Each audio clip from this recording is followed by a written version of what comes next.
Here's the overlooked question in today's Iran coverage. Why does a family have to compete with oil tankers, missile salvos, and nuclear diplomacy just to prove that a living person is still part of the story? The headline story was Visible Force. U.S. strikes on Iranian coastal targets. Iranian retaliation across the Gulf. New warnings about commercial shipping in the Strait of Hormuz. The burial of Ali Khamenei. Intelligence claims involving a possible plot against President Trump. But the quieter thread came through in a PBS NewsHour interview about Americans still held in Iran. It named Reza Valizad, a 49-year-old Iranian-American journalist, and Kamran Hekmati, a 61-year-old Iranian-American grandfather from Long Island. Both are described as being held in Iran's Evin prison, and both have been designated by the U.S. State Department as wrongfully detained. Neda Shargi, whose brother Imad was held in that same prison before a 2023 prisoner exchange, described the immediate reality for families. No visits, no phone contact, and fear that the wider conflict is pushing detainees further from view.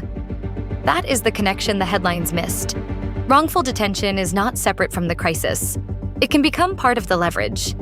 A civilian life becomes a bargaining chip inside negotiations where nuclear limits, sanctions, shipping lanes, military deterrence, Israel, Washington, and Tehran all compete for priority. And that is why it was overlooked. Escalation produces clearer headlines. Who struck? What was hit? Whether tankers and shipping workers can move safely? Whether ordinary families will pay more if Hormuz tightens?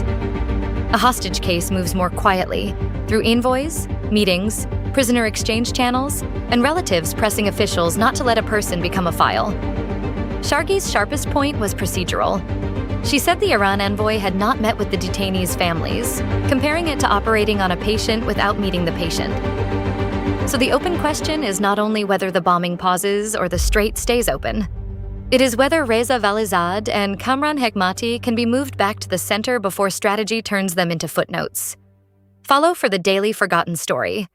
Sources are linked in the description. That's the world as Minerva saw it.